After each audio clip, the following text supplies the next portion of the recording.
my hope is if I can fill my mind with more things that are positive versus negative, if I can talk to myself in more positive ways, tell myself, hey, I'm not my thoughts, I'm not my mistakes. I love myself as I am. Giving myself positive affirmations constantly. My hope is that over time, I'll have less and less of those negative thoughts coming in saying, you can't do this or you shouldn't be doing that.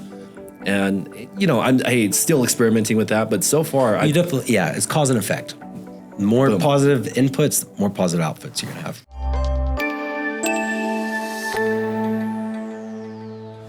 Welcome, Taylor, to the Deeper Than Dope podcast, man. Taylor Weeks, nice to have you, dude. Thank you. Excited to be here. So we got connected with the We Are the They through Jimmy Rex.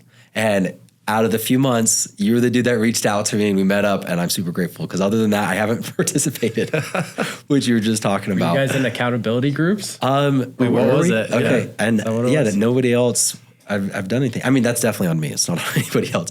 But we met up at a Starbucks, and then I just asked you for a ride after. Remember that? Oh, yeah. I'm like, this guy's a homie. He'll give me a ride, maybe. Oh, totally. I mean, it was right up the street. It was super close. I mean, we connected super well, super fast, and it was cool just hearing about your background and some of our similarities coming from sales and then now being a business owner. So it was, and that's a nice thing, right? When you're networking, you meet a lot of people that some fit who you are and your personality, and others, like, we connected immediately, which was fantastic. So give us your background. Just a brief 1 to 2 minutes. Yeah. So I'm married. I have a couple kids, another one on the way. And I'm currently the vice president of sales with Onset Financial. I try to think of myself as just a connector between companies and capital. So, we really focus on mid-market businesses, but I also try to help earlier stage companies get access to capital whenever I can. And that's really where my passion lies. Outside of that, I do a lot of running, love to exercise. So anything that just helps keep my mind not self-sabotaging myself, let's say. And that's me in a nutshell. And tell me, we're the they. I mean, it's. How would you describe what it is? It's a men's group. It's interesting. Very focused on like the mental health space, though, right? Yes, big time. I got into it. Honestly, I was thinking, okay, this is going to be business coaching because I'm sure same as you. Like, I always have different coaches I'm working with because I'm trying to get better. But it was not that at all. It's definitely doing the inner work and trying to work through, like we were talking about earlier, ego and a lot of the different challenges that I think men have because they don't normally have an outlet. We usually just work, and do we have a place to express some of our feelings and some of the challenges going on? Not really. So it was different than what I expected, but it really was it's been a great transformational experience for me. Yeah, I think it's something very unique that other people aren't. There's all these masterminds in networking, but what Jimmy's doing with the We Are the They is like, hey, as men we can be vulnerable, and he's always promoting vulnerability. And anyways, I think that's super cool what he's doing. It is, and it's just that. I mean, when you think about mental health too, it's men tend to suffer in silence. Yeah, I think we all have at different times. And some women do too. I look at my wife, and she's written an ebook about her mental health journey because she's dealt with heavy depression and dealt with self-harm and has come back from that and was able to find enough courage to put her ego away and go be a model. And I mean, even right now she's Mrs. Utah, which is awesome, and do all these things that, for a long time she said, hey, I can't do this because, and so, I mean, if you don't have an outlet to talk through some of these things, some of these lies that we tell ourselves, we really can stop ourselves from making forward progress, from really seeing what we're capable of. It's tough if you don't have friends you can turn to. Yeah, we're all suffering. We're all going through something different but the same, right? Mm-hmm. Everybody's going through the daily ups and downs, but we all don't want to talk about it because what if the person I tell isn't going through that, and then they're going to judge me? It's like, no, that doesn't exist. That doesn't exist.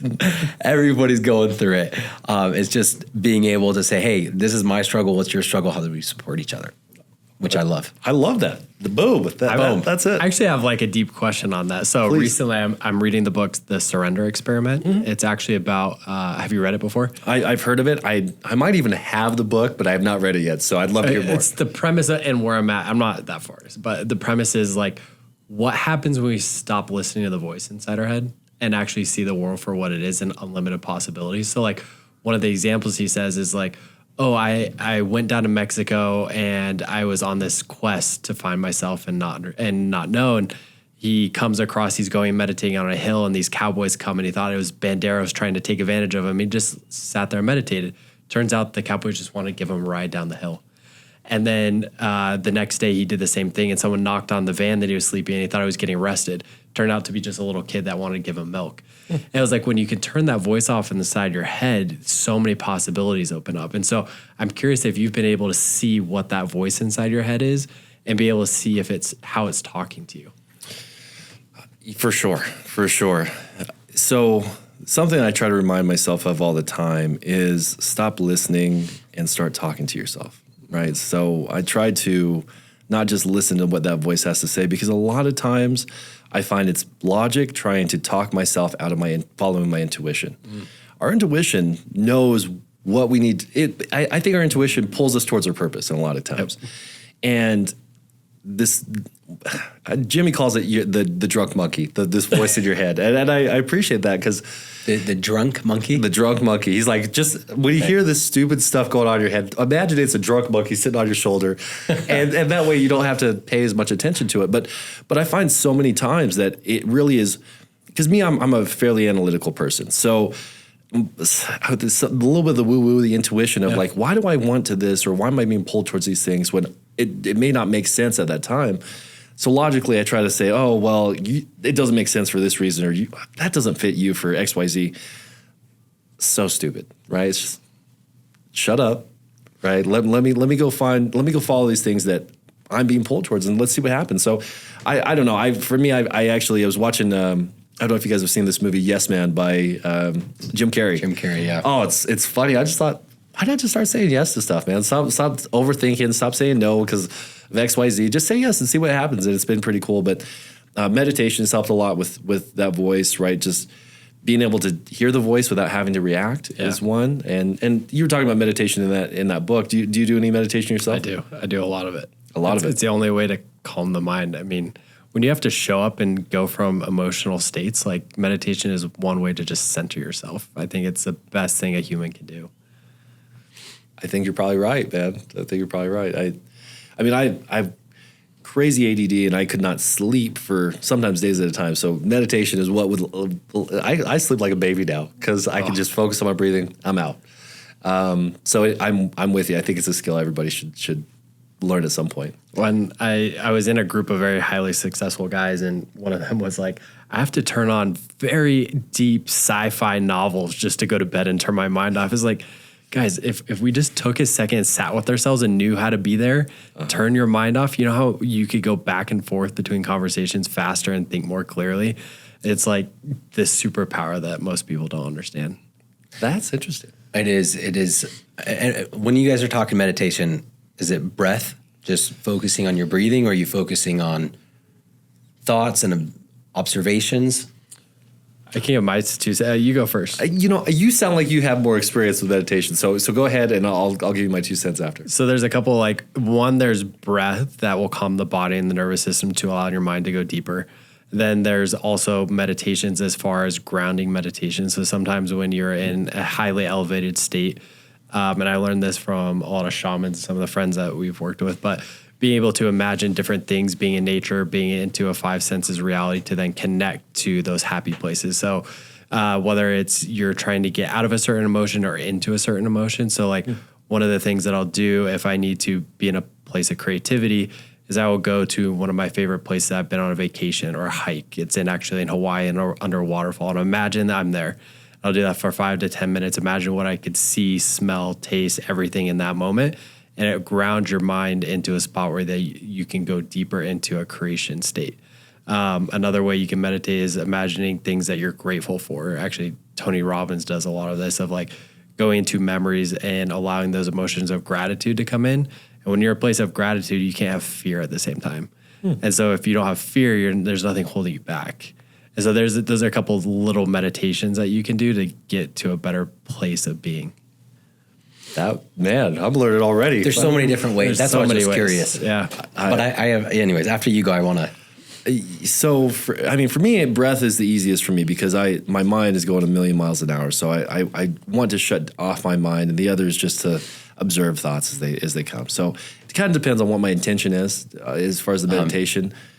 For me, the consistency is the biggest key. It's just, even if it's just 5 minutes or while I'm in the sauna or whatever, just doing it every day. But what about you, Ben? Well, I listened to Bennett. Excuse me, I'm sorry, trying to say 2 words at once. I listened to a Netflix show. It's like maybe 45 minutes called Henry, the amazing story of Henry Sugar. Oh, that just came out. Yeah, it just came out. And I How just was watched it? it. It's really good. So they Very talk weird. about Very weird. very weird. Yeah, it's like them. The actors are telling the story. So it's like, and I said, that's it. Anyways, kind of funny. But the whole premise, like, it gets deep into meditation and training your mind. And he's talking about, the rich guys, and he's doing it so he can learn how to gamble better. But, and he's like, how to focus your mind. And he said, anybody do it. Like, think of your phone, close your eyes, picture your phone, and count how many seconds till you can't picture it anymore. And a thought, obstructs that. And it's like less than 5 seconds for the average person. Like, you can't even focus on anything for more than 5 seconds. And that's where his goal in this movie was it takes you about 10 years, and this is a fictional movie, right? Mm-hmm. But it'll take you 10 years to be able to focus on one object for 3.5 minutes on average. Wow. Anyways, who knows the validity of it, but it was kind of, anyways, that is something that now I'm like, okay, I'm going to do that in my meditation. I'm going to look at one object.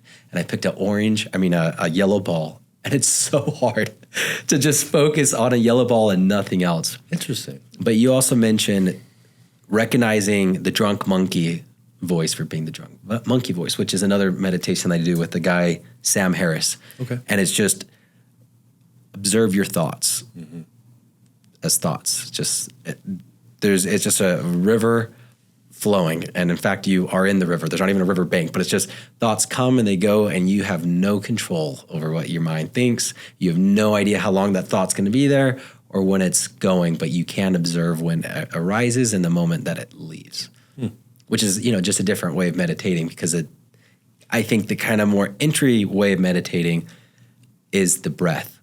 Let me occupy my mind with something, with Absolutely. The breath.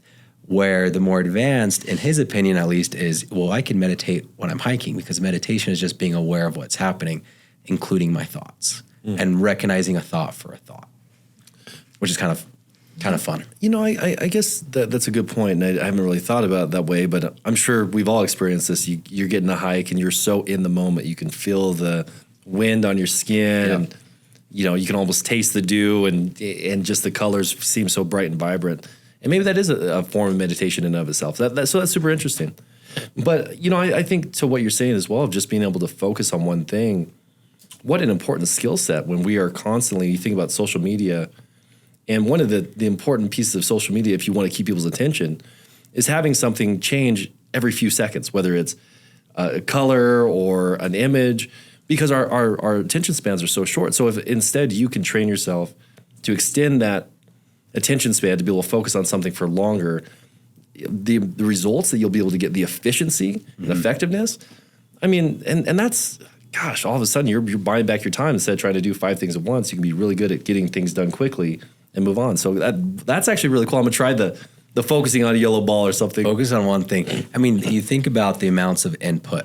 Like right now, if we stopped, like how many things are censored, like the senses that we have are actually perceiving. Like, I don't know what I'm smelling, but if I focus on it, there is something there. Sure. And I'm feeling, like when you said the wind and the hike, like, I can actually feel a breeze from the AC up here, And like what we experience and what we are present is like, it's gotta be a fraction of a percent, right? Like, how many cars have you seen today? Oh my gosh. Hundreds. And how many can you identify? Less than 1%, and how many faces have you seen today? And how many can you remember? Less than 1%. Like, and it's just trying to, I guess, realize and aim that focus. There's just so much going on. So what do you focus on? And then we all have ADHD. Totally. And it's you mentioned Tony Robbins earlier, but so, I know you've heard him talk about the reticular activating system, where you process so many things, but your brain only allows you to see or focus on so many.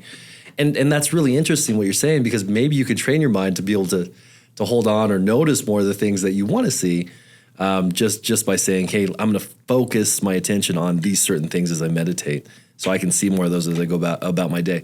That's pretty interesting, actually. So it's, you're competing with your own mind for attention. Like the one thing that is taking you out of presence are your own thoughts. Sure. So if you could break yourself out and see, oh, that's just a thought, but I'm still present.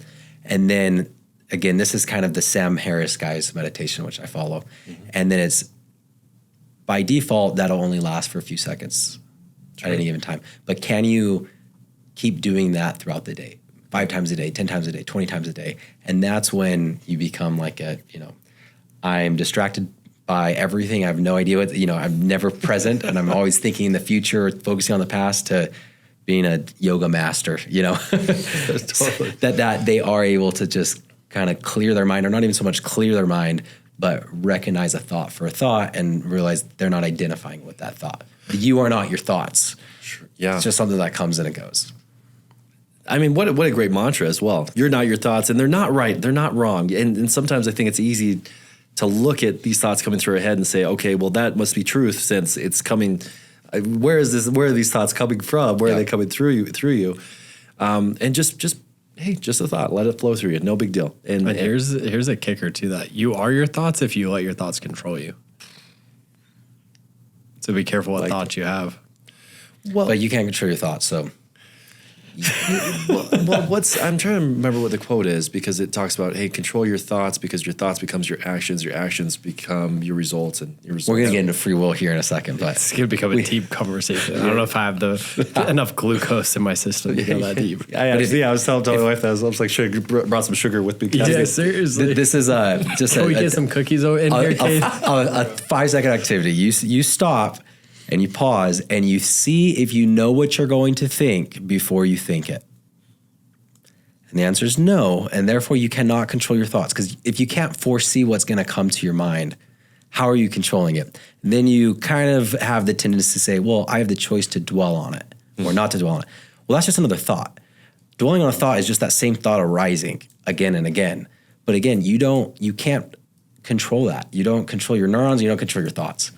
True. So where that comes from is not choosing to dwell on your thoughts. Is if you are dwelling on a thought, because that's biology or neuroscience, whatever, having grace and compassion for yourself, realizing that you aren't your thoughts, and just know that that's an experience happening. Hey, that's a good point. It's a little weird way of thinking, but. And I don't know if this is accurate or not, but I do a lot of weird things to try and just change that conversation that I'm having anyway. So I'm constantly trying to feed just like you guys, personal development, right? Reading books, YouTube videos, podcasts, things that are going to fill my mind with positive things. My hope is if I can fill my mind with more things that are positive versus negative, if I can talk to myself in more positive ways, tell myself, hey, I'm not my thoughts. I'm not my mistakes. I love myself as I am. Giving myself positive affirmations constantly. My hope is that over time, I'll have less and less of those negative thoughts coming in saying, you can't do this, or you shouldn't be doing that. And, I'm still experimenting with that, but so far, it's cause and effect. More positive inputs, more positive outputs you're going to have. And as I've noticed it seems a lot easier because I think we all go through these moods that are up and down, right? You have times you feel on top of the world, you have times that you don't, and just trying to stabilize that a lot more. So it's maybe a little smaller versus these huge ups and downs that, that I've found that I've experienced over my life. So just that, more positive inputs, and then recognizing. But it goes both ways as well. If you're kind of like, oh, I need to have grace for the negative thoughts because they just came, right? Yep. But also it strips you a lot of the pride and the look at me, I'm so good, Either way, it's getting, you mentioned before the show, we were talking about the ego, so I'll bring kind of that up. Yeah. About something that I went to and a 3-day transformation, I don't know. And it was all about returning to be a nobody. Because when you're a somebody, when you're Bennett, you're XYZ and you have this life and these beliefs, and this is your do's and your don'ts. But going back to nobody, which I think resonates a lot with what you said with the trust your intuition. Like, don't trust the monkey brain. Just go with whatever, become that nobody that's just curious, playful, like that child, that nobody of the child. But and then we just get right back into our ego again. And this is who I am and this is who I'm not, rather than just going through life and going through experience. 100%. Unfortunately, I think it's kind of the framework, right? Because we're going from thing to thing, and there's a lot of people that I think feed our ego. They say, "Oh man, you're awesome," and this, right?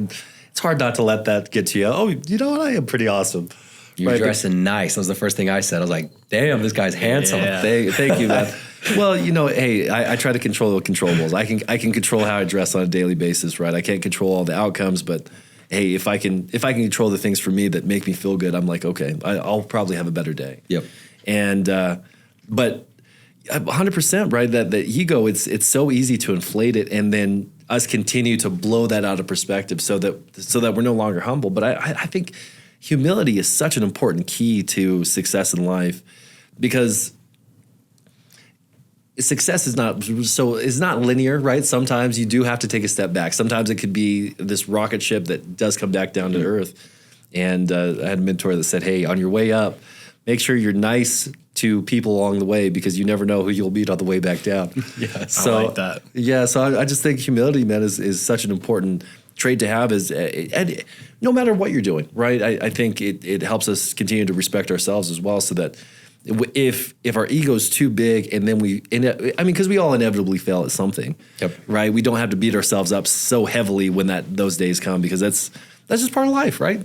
Failures are not a bad thing, but I think if our ego's too big, we can look at those failures and blow them up to be a lot bigger than they should be, rather than a learning lesson. It's an attack on how we see ourselves. Yeah. So you're talking about the rocket on the way up. I like that. Yep. To success. Mm-hmm. What is that though? What is, when you're saying the rocket on your way up to success, what does that mean for you? I mean, I think it's different for everybody, right? But a lot of times you do all this work, and I feel like I'll just think about this as a hockey stick curve, right? You do a lot of the work, and at some point that work pays off, and the success comes quickly. Yeah, the overnight success that took you 10 years. 100%. And so all of a sudden we go, man, I am something.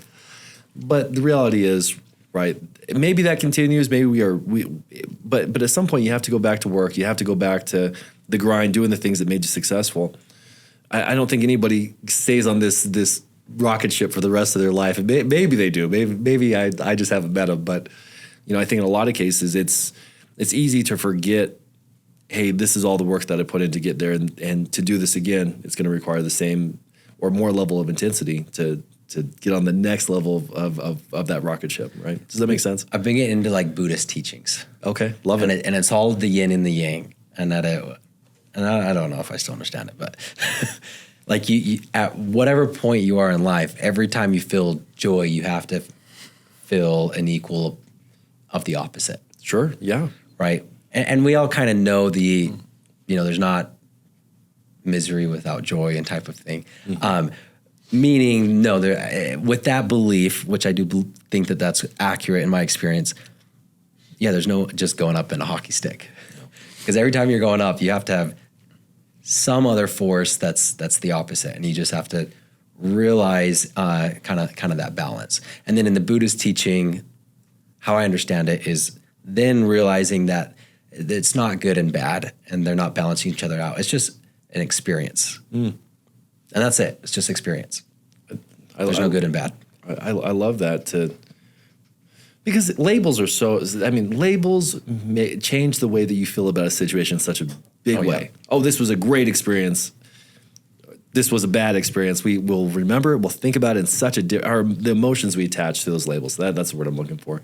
And so, yeah, I mean, business life, the ebbs and flows, they always inevitably come, right? So over the aggregate, you might look back over 10 years and say, yeah, the hockey stick was there, but you're going to go through a lot of ups and downs in that process. But I love that I've gotten into Buddhist teachings. My brother and my mom are really into Taoism, and So like guys like Bruce Lee are very interesting to me as they talk about yin and yang, a lot of those teachings, because I think there is really something to looking at the balance of life, right? And thinking, okay, there's always going to be the reverse, the converse side of the coin here, and not just looking at, oh, this was a great experience, this was a terrible experience. I love it. This is just an experience passing through, right? Take what you can from it, move on, and also having the discipline, which I think they do very well, to go and do the same things again and again. And I mean, Bruce Lee has this quote that I think about time and time again. I do not fear the man who has tried 10,000 kicks once. I fear the man who has tried one kick 10,000 times. And so, thinking about just having that discipline to come back and do the same thing again and again with their habits, with their meditation and everything else, and what you're able to accomplish as a result of it. Yeah. Did you go to that Limitless? I did. Thing? Yeah. Okay. That was great. So I didn't really listen to any of them, but this is going to be complete opposite of everything that we learned at that thing. Yeah. Because it was going back to the I don't even know the difference between Buddhist or whatever. I'm just like watching YouTube videos, bro. That's what I'm saying. I'm going to butcher all this. But one dude, I'm listening. No. This is a cool concept, I think. Desire is the root of all suffering. So in that event, it's all about you have to desire more and push harder and wake up and this and that. This other philosophy is the complete opposite. It's every time you want more, that means you're admitting that you don't have enough. You want a new car because you don't have the car that you want. You want to move, you want a new job, you want a new whatever. It's you're at that point that you have a desire, you're telling yourself that you're lacking something. Mm-hmm. So then it's not about driving more, working harder to get more. It's just being content with whatever you have. And that's where you're like, oh, these Buddhist people that are, who knows if they're happy or not, but they're supposed to be. And they don't need any material possessions. So rather than learning to work harder to have more, to then have enjoyment from material things, it's, no, let me just learn how to be content with where I'm at. Mm-hmm. Whatever come what may, whether I'm freaking in a little robe with no material attachments in the freaking winter. Yeah. It's like, but they do it. Like they are mind over, there's a lot of people that are mind over body and they don't let cold bother them. I don't know. Well, I mean, I'm sure you've done a lot of the cold in it and you start to adapt. I mean, I've done cold showers for 6 years and I do them every day just because, I mean, there's some days I don't, but it's funny how your mind still, it craves comfort. But I've been wanting to actually, so they've got a Buddhist temple in Germany that you can go to and you can go chill for the summer, you can go chill for a week. And I'd love to go over there with them. But I mean, they still work incredibly hard. They wake up, they train, they train and then they eat and then they clean and they're working all day long, right? And so they're still filling their day with positive things. So I love what you're saying about, hey, why do we, if what you have today is not enough, nothing will ever fill that void and be enough. I agree with that completely, right? You're not happy with the car you have, going and getting a new car. At some point, the shininess will wear off, but at that, and then you'll want another one. And at that point, we're not living in abundance, we're living in lack. But I think when you can live in abundance and give back and say, okay, I have more than enough. And I mean, you guys just did this the other day with the $100 tip club. Or dinner club, giving a $100 tip. Everyone that went to dinner giving a $100 tip to the waiter. It's such a great way to give back to others. And I think when you're living in abundance and saying, okay, how can I share? How can I serve? How can I give back? The universe rewards you. And I don't think you do that with a sense of, okay, I need something in return. But just as, hey, we're blessed. We live a great life. I mean, you just got back from Africa, right? You got to see, I'm sure, a very different way of living compared to how lucky we all are just living in America, just being born here. Yeah. No, yeah, very different. The Germany Buddhist thing, by the way, a friend, it was Jen Gardner. She went to Idaho at some Buddhist temple for 10 days. You can't say a word for 10 days. Okay. Wow. That'd be intense. Free. It's free. You just have to go. So they wake you up with a gong at like 4 a.m., and then you just meditate. And she did this? Yes, she did it. She's crazy. So I'm like, Jen, I respect you so much because you're so like, wow. You have to sit cross-legged the entire time, and then at 6 o'clock, they instruct you that you can. I think it's like the first 30 minutes of every day. There's instructions. And then after that, you only hear voice twice, and it's to tell you to go get lunch and breakfast, and that's it. And you're eating like oatmeal and dates. You do that for 10 days, no dinner. And you have to sit cross-legged. Sure. And she goes like, within the first few minutes, your aches and pains, and then hours, and then days, and that's all you focus on, but you're supposed to be focused on these other.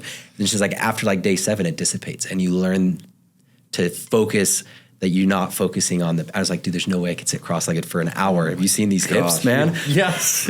Anyways, yeah, you could go do that in Idaho. That sounds absolutely miserable, but man, that would be a good accomplishment. Wow. If I could ever do that. The silent retreats are interesting. I see, and for me, I thought about the Buddhist temple because you actually go, you train Kung Fu with them, and so you get a chance to actually learn. That's way different than this one. Yeah, so you'll let you be a part of the teachings, and so I was like, okay, I could do that. I'll do that one with you, Taylor. Yes, but the silent retreat, 10 days, man. Well, I mean, we were just talking about, again, I mean, try 10 seconds. Try to imagine a yellow ball for 10 seconds. Oh. No other thoughts come in your mind. You can't do it. I'm sure that I can, especially. So anyways, when how'd it go? I'm still thinking about it. When you go to Germany, the red man, button came on it like Ronald McDonald. Look at this. When you go to Germany, let's go, man. Let's go. I mean, summertime. So I'm in the next. Well, I was actually wanting to go next year, but I'll have a baby here in March. So congratulations. Thank you. Way better. So it'll have to be the year after. I just gotta not have more kids for a minute. Priorities. You just got brownie points if your wife ever listens to this. So voila. Okay, we've been getting into some good mental health stuff, but usually not our normal line of questioning, which is totally fine. I thought it was great. It's been great. It's been absolutely great. But I want to jump into a little bit more about your experience. So, one, have you gone through any mental health struggle that you want to share, and what you did, specific like actionable items to help you get out of that? Right. Yeah. So me and my wife, we talk about this all the time because that's a big part of her platform, and I think a big thing that brought us together is just mental health challenges. And so for me, I lean more on the ADD side, but I find myself going through these waves of being really high, a lot of energy, can accomplish a lot of things, which is fantastic. But also on the flip side of that, like you're talking about, the other side of the coin is those deep depressions that can come through it as well. And so dealt with that my entire life. And, some of those were self-induced by just, turning to things like alcohol. I don't drink very often just because it is a depressant. I do notice how much it affects my mood, it affects me as a person, my attitude towards others even. And that's something that is a big change that I made in the last few years. But the way that I stopped, really got away from alcohol, because it was something that I was heavily dependent on, was running and the gym, just making that an integral part of my life. I find that for me, if I'm not 1 week without the gym, 1 week, I suddenly notice my mind is so much heavier. So it really is not a friend of mine any longer. It's fighting me every step of the way. So exercise is such a big part of it. And so we always think about just things are going to inevitably happen. Like you talk about Limitless. Jessie Lee was one of our close friends, and it was a very tough week, right? Having her not there, and then that tribute, which was so great that Dan did it, but it just such a great reminder that she's gone for real. And so it's easy to slip back into some of these bad coping habits, right? Oh, well, for some people it might be not wanting to get out of bed. For others it might be turning to, drugs or alcohol, or just these negative coping habits. And so how can we instead put together positive coping skills? And gym is such a huge one, right? I think being able to talk through things as well, having people that you can open up to about, hey, I'm struggling about X, Y, Z, or I'm thinking these thoughts. And so very lucky that I have a very open and transparent relationship with my wife that allows us to really just be open and honest when we're not, instead of, and we didn't always have that, right? Sometimes we're having a bad day and it turns into a fight because you don't know how to communicate it. But by just starting to open up and say, okay, this is how I'm feeling, this is what I'm going through, suddenly people can be there for you, and they can support you along the way, because life happens.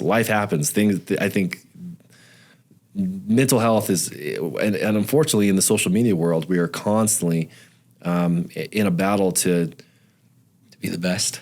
Yeah, and to look like we're perfect. Oh my gosh, and so we're constantly judging ourselves. I think in a lot of cases to say, well, I don't stack up to them when, you know, a lot of that stuff isn't even real. So for me, the gym, I would say, number one, enough sleep. Number two, the gym. Amen. So I saw probably just today, I don't know, some doctor, James something that I follow, and he said the top excuses for not working out, and it was lack of sleep, kids, stress, work. The best reasons to go to the gym, because you have lack of sleep, to get better sleep, because stress from kids, stress from business, you know, and it's like and you see it's just that downward spiral. Yes. You know, and it's the reasons why we don't go to the gym are the reason, and I shouldn't say gym, but just physical activity, even if it's just a walk. Literally. Just walking, forward movement are the reasons why we don't. Last week, I was in Pennsylvania, and I don't like going to the gym by myself. So I have a trainer, and he's my also part-time therapist, and he's freaking awesome. That's awesome. And yeah, I just fell off the whole, you know, for the few days, because I'm not hitting the gym. And then one of the guys I was at the conference with, he's like, hey, the flight doesn't leave for an hour. There's a gym in front. You want to go? I'm like, absolutely. And it just like changed the whole day. So much difference just to get out there and just like move a little bit. Oh, well, it does. And you think about everything it does for your brain, right? I'll try and use the right, I'll probably mess these up. So I think it's the endorphins. The endorphins, they turn into endorphins later on, and they come from doing hard things. That's why when you go into the sauna and you're in the sauna for 20 minutes or more, it sucks, but afterwards you leave and you feel phenomenal, or you go and get a crazy hard workout in, and then afterwards you get this kick and boost of endorphins. It's because you're doing these hard things that, I believe it's called endorphins, that in your brain convert into endorphins once you're done. And it only comes from putting yourself in situations. Yes, you have to go suffer. You have to go hurt a little bit. And so cold plunge, that's why I continue to do a lot of these, the cold showers. One, it's for the mental aspect. I don't, if I tell myself to go do something, I don't want to sit and go back and forth for 15 minutes on, maybe not, go do it. Mm-hmm. And so that's something I don't think any of us like getting in a cold plunge or a cold shower, but if I can just say do it and go do it, that's huge. But, you know, the mental aspect, I mean, it's been shown to help with depression. It's been shown to help with so many mental disorders. And so you look at these things that are uncomfortable, but that actually do so much from a mental health standpoint. And so for me, it's like you're saying, putting them just a part of your daily schedule. I'm huge on schedules, scheduling time for those things, making a part of my daily routine each and every day is night and day difference. Yeah, I agree with you on that. I mean, I start craving the cold. Yes. Because I know now what it's going to make me feel like after. When before it was like, oh, I'm going to get in some freaking 35-degree water? No way. The same thing with cold showers. I'm like, oh, it just feels like I can have caffeine or I could jump in the shower. Yes. And it wakes you up more. But my body starts, though. Cold showers are way harder than cold ice baths. I have an ice bath. I hate cold showers. Like, just knowing that you're going to turn that faucet, like, I can do ice baths all day long. That's funny. So man, and that was my problem for a long time too. I'd stand in the shower, and I'd think about it for 5 minutes. Like, do I want to do this? Like, this would be so cold. So I found it was easier for me if I just turn it on and get in. So versus turning it on and you get that shock. Yeah. But or else if you just want to create the habit, turn the water to the temperature you're going to want it to be, and it'll be cold for a minute or whatever, and then it'll get warm. So again, you're just training your mind. Hey, I'm choosing to do this. Like, I get the benefits. I know what I'm going to get as a result, and I'm making the choice to do this. So versus feeling like you're forced to go do X, Y, Z. Well, a big part, and I've heard Andrew Huberman talk about, a big part of the benefit of a cold shower or an ice bath is telling yourself you're going to do it and then doing it. Yes. So just a little micro goal, right? Of I'm going to do a cold shower every day, and then you check it off like, oh, I did it. Boom. And then obviously there's the endorphins and the actual physiology of the cold itself. But he even said if you can take a task as simple as making coffee, but now you make it a goal. My goal is to make coffee. And then you complete that and you get a little endorphin, and you want to get 3 of those before noon. You want to achieve 3 goals before noon, whether working out, making coffee, taking a cold shower or just taking a shower, but you turn it into an actual goal, and there's mental benefits towards it. Well, you're creating momentum, right? Because you're stacking wins at that point. So, I think that's huge, right? Why do people who write out their why are people who write out their goals more likely to actually accomplish them than those who don't? You know what you're actually chasing, right? So if you set goals, I think that's huge for anything, right? So mental health, I don't know about for you guys, but when I'm struggling, I don't want to do anything. Yeah. That's the reality. It's like I got a million things to do. I'll let it back up.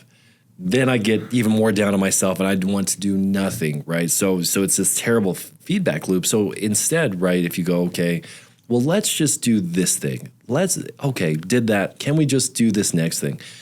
That momentum, it's crazy how stacking those wins, you start to feel so much better so quickly.